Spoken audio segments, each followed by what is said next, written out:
The Boys Season 5 Episode 6 has got to be the most action-packed episode we've gotten out of these 6 episodes that have aired so far. And because this episode had so much going on, I'm only going to be reviewing the main things that happened and giving my opinion on whether or not they actually work. First off, I cannot believe these theories were true, man. The Deep killed Black Noir. And honestly, we should have seen this coming because they've been building up this beef for a while now, especially what happened in the previous episode where the Deep killed Noir's producer, Adam, in probably the most disgusting and most disrespectful way possible. So you already knew that Black Noir had to lock in and get his revenge on the Deep, and he did exactly just that. But it came with a cost. And Noir did not play around whatsoever. He went as far as framing the Deep for a massive oil spill that killed sea life, which, if you ask me, is kind of genius because in episode 5, the Deep basically killed Noir's hopes and dreams by murdering Adam, because Noir talked to Adam like this acting career could actually change his life. Like if this worked out, he could finally move on from Vought and become something more than just another replaceable soup. So it only made sense for Noir to attack the Deep's life in return, which is the ocean and the sea life. Now, I'm not gonna lie, I kind of hated the fact that the Deep was the one to kill Noir. I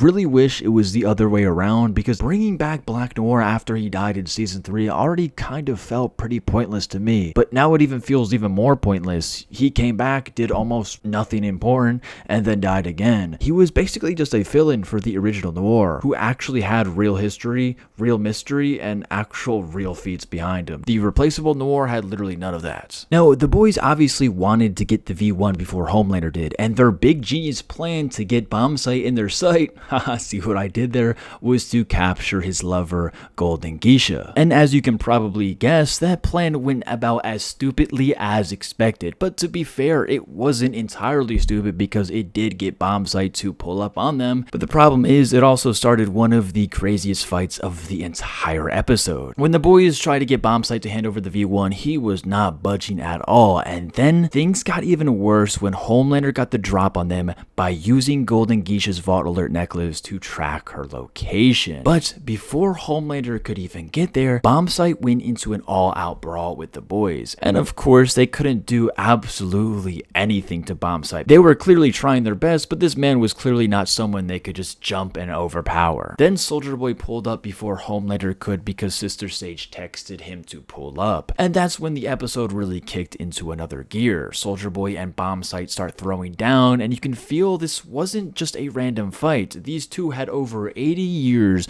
of beef built up between them. So when they finally got face to face, it felt personal for both of them. And right when it looked like Soldier Boy was about to kill Bombsite, Bombsite pleaded for his life. That's when the fight suddenly turned into this weirdly emotional heart-to-heart between them. Now, I know they're clearly trying to bring in as many Vault Rising characters as possible to build hype and make sure the audience are more familiar with them before, the spinoff comes into fruition. What makes it even crazier is how Homelander and Soldier Boy bond over Stormfront, which was honestly one of the weirdest scenes in the episode. Like, you both love the same woman, you both had history with her, and instead of that making things awkward or tense for you guys are actually bonding over it. This scene had me thinking about the Twilight movies all over again, but instead of them pulling in Edward and Jacob, where they're fighting for Stormfront's love, they kind of just accepted it and bonded over her. Like, I don't know, that's kind of weird. Soldier Boy was like, you love Stormfront too? Well, here you go, pal, here's V1. And as strange as that was, it actually pushes the story forward in a pretty interesting way. It also shows how badly Sister Sage miscalculated Soldier Boy's hatred for Homelander. She really thought Soldier Boy hated him enough to stop him no matter what, but that was not the case whatsoever. No, the way Soldier Boy got the V1 was actually very well written,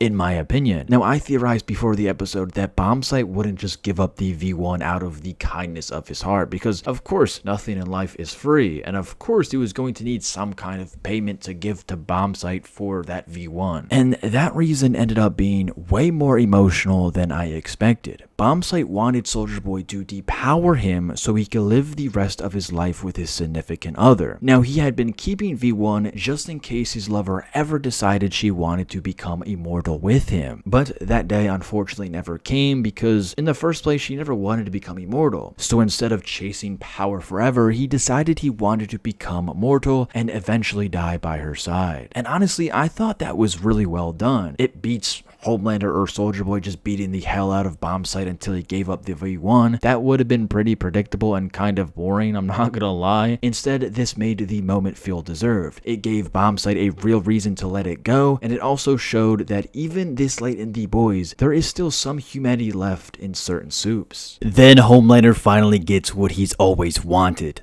The V1. Soldier Boy hands it over to him, and I know everyone watching this scene was probably going insane like, oh my god, why would Soldier Boy do this? Didn't he want to destroy the V1 just a couple episodes ago before Homelander could ever get his hands on it? And yes, he did, but after season 5, I think something changed. When Malchemical knocked Homelander out, Soldier Boy had every chance to just leave him there, or even kill him himself, but he didn't. Instead, he saved Homelander and wiped out everyone in the room, almost like he felt disrespected that someone else even touched his son like that. That was the moment where it felt like Soldier Boy finally came to his senses in the most twisted way possible. Like, damn, this is my son and nobody is going to mess with him but me. And then episode 6 pushes that even further with the Stormfront scene. When Soldier Boy and Homelander start bonding over her, as weird and uncomfortable as that whole conversation really was, it really shows you that Soldier Boy has officially picked a side.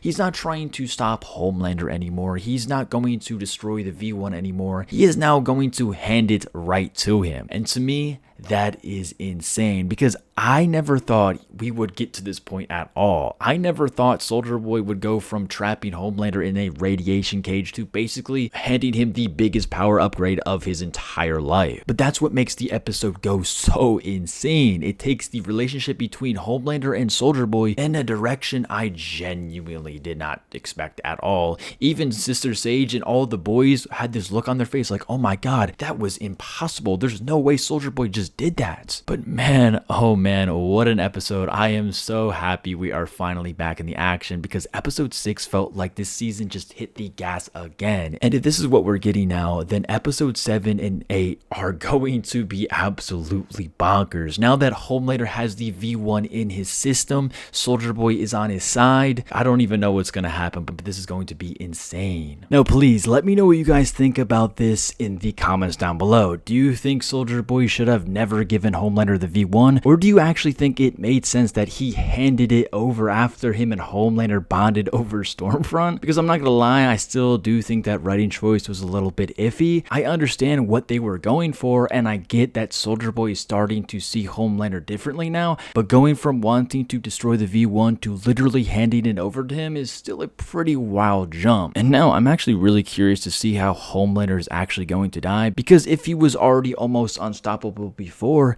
then what the heck are they supposed to do with him now?